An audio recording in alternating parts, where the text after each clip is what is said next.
Hello everyone and welcome to a new video. So, as I promised before, today I rewatched the first movie of Fantastic Beasts after watching the third movie of Fantastic Beasts, and now I'm talking about it. What do I think about the first movie after knowing about the future of it? Just before I start, like always, I'm going to put a spoiler alert that I'm going to spoil the first movie and the third movie. So if you haven't watched it, please be aware that I'm going to spoil it right now. And also, please, if you want to support my channel and if you like my videos, please subscribe to my channel. And with this, you will support me and you will encourage me to create more content. So with that, let's go.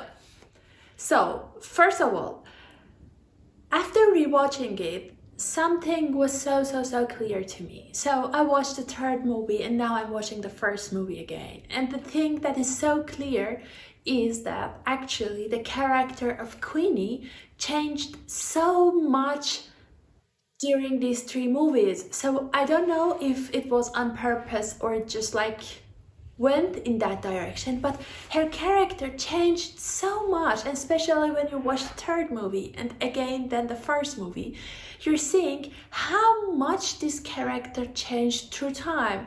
So I don't know if at the end of the these like series, like these 5 movies that's supposed to come out, they're going to talk about it or they're going to show some hints that why her character is changing. But the thing that is so clear to me is that her character changed a lot since the beginning. And a question which I still don't have any answer about it. She can read minds, right? So we know that Grindelwald in the first movie was in the camouflaged form as Mr. Graves, right? So, and Queenie was also working at the same ministry. So how was it that she could not read the mind of Mr. Graves, that she realizes that actually this guy is another person? So this was something like, why? How couldn't she? So we know that maybe some strong wizards can somehow control who can read their mind, and maybe because Grindelwald is a very strong wizard, he could somehow control it. But still, I would appreciate it if they would somehow talk about it or somehow mentioning it, you know what I mean? If you think differently, please write in the comments, because for me it is somehow like a gap that I'm not sure what did they mean, if they just simply missed it or they meant like he's a strong wizard, that's why she couldn't read his mind. Because even in future, in the second movie that she joined him, still she could read his mind, that actually he doesn't mean the things that he's saying. And yeah, so you know, this is somehow like not fitting. That's why for me is a question. And also she could, like Mr. Abernathy that they showed in the first movie, that I think he had even a crush on Queenie, the way that he was talking to her. And then in the second movie we are seeing that he actually is in the support, is one of the members who are supporting Grindelwald, right? So I don't know if on that time, during like this time that the first movie was happening, he was a supporter of Grindelwald, and he was working for him, or this like support came afterwards when Grindelwald was in jail, because they said that he was quite persuasive and he actually were like persuading the guards to be his followers. So maybe he was Mr. Abernathy was one of the people who afterwards became his follower, because otherwise, if from the beginning he was a follower, then we would say, okay, Grindelwald has a very strong mind, that's why no one can read his mind, like the thing that in Harry Potter Snape was trying to teach you Harry Potter, that don't let anyone like read your mind, Voldemort by anyone, and that time he meant. And maybe this was something like this, but then with Abernathy we would think differently, right? So it is possible that he joined Grindelwald afterwards, but anyway, it was like a little bit like it's questioning, it's like a question mark for me, that if one of you has an answer, write in the comment. And another thing about Newt. Let's go to Newt. Newt was thrown out of Hogwarts, right? So I have this question, and I guess maybe so many of you also have the same question. If he was thrown out of Hogwarts, so how did he make this strong bond with Dumbledore? So we're seeing like in the next movies that they are quite friendly, they understand each other quite well. He's helping Dumbledore to do his do the things that he wants to do. So how did it happen? So I think at the first movie they're mentioning at some part that Newt was, when he was like getting expelled from the Hogwarts, it was because of insisting of one of the teachers. So it was not because of Dumbledore that he was kicked out of the school. But still, there's a question mark for me now that since when this connection happened, this like nice friendship. So I would be so happy if they fill out this gap for us also. And the relationship between Newt and Lita. So I totally forgot it actually, that Newt had the picture of Lita in the first movie with him. So they really had a good connection. They probably had a relationship, or at least they had this first love situation. But they're not saying what happened. And Lita, we know that she's already dead. In the second movie, she was dead. So she died. So the question is that what happened between these two? So I'm still insisting on my theory that this like protection spell that Lita somehow protected Newt, and we would see some effects of it in the next movies. If you don't know what I'm talking about, go and watch my other videos. But still, I feel like they need to tell us more about it, so what happened between them, and hopefully in future we're hearing about Lita and maybe her relationship with Newt more. And about the Credence. So Credence was a Obscurus, right?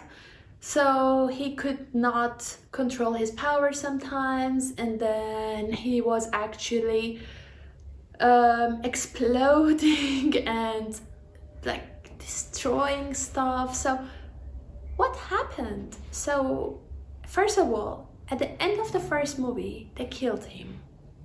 But there were no explanation that how did he live, right? So how did he survive? So I am missing, so maybe I missed a part in the movie, but I am missing this information that at the end of the first movie they killed him. So what happened, right? And also, in the first movie and the second movie, we're seeing that he has these explosive parts that when he's angry, when he's afraid, like all of these emotions, he becomes this like, yeah, obscurus, or this like exploding thing. So but in the third movie, there were no sign of it. So in the third movie, it was just like, yeah, he's this person. He's a Dumbledore who is not exploding anymore. But they didn't tell us how. So I'm thinking maybe it was because Grindelwald is teaching him how to control his power. But still, I think it is not teachable, right? That's what this is also something that I was a little bit confused with, and I was like, okay, what happened? Suddenly he's not exploding. So I don't know about it. So this was something that I felt that they need to talk about it more. So, and now about Tina. So we can completely see that her presence in the movies are becoming less and less. So in the first movie, I understand. So they were talking about the American Ministry of Magic. So actually I would understand that, okay, in that movie she would be more present compared to the other movies, but still, like in the second movie she was somehow involved, and I was somehow expecting that in the third movie she is also involving, that it didn't happen. And now that we're seeing how much she was involved in the first movie and now how less she was involved in the last movie or in the third movie, so it is somehow like sad, because she's a very, very amazing actress. So, and I hope that this trend is not going to continue, because then in the fourth movie we're not going to see her at all, right? Because less than third movie is none. So yeah, this was also somehow something that I would hope that they would change in the next movies. And another thing is about Jacob. So I would say, actually, so they want to obliviate him, and he went under this rain, which was happening because of this blue serum, this blue liquid, and they said that that's because they wanted to obliviating him. But actually, after we know that he is not obliviated, we can see the signs that he's not. So I was just like going through everything, and like I was watching the movie with this knowledge that he's not obliviated, and he was showing few signs in the last scenes that it was somehow a hint that he's not obliviated. And that's why I don't understand like the anger or like the confusion or like the talks of some people that are saying, oh, and suddenly Jacob is not obliviated. But it was some signs if you rewatch it with some care. So actually it was not so shocking. It should not be so shocking, at least after rewatching it. For me it was so clear. So that's why it is quite clear that, for me was like afterwards was quite clear that it was then they were showing that he was not obliviated. But at the end, I must say, if I want to compare these three movies, it is so hard to like rank them. But I think for me it's the second movie at the top.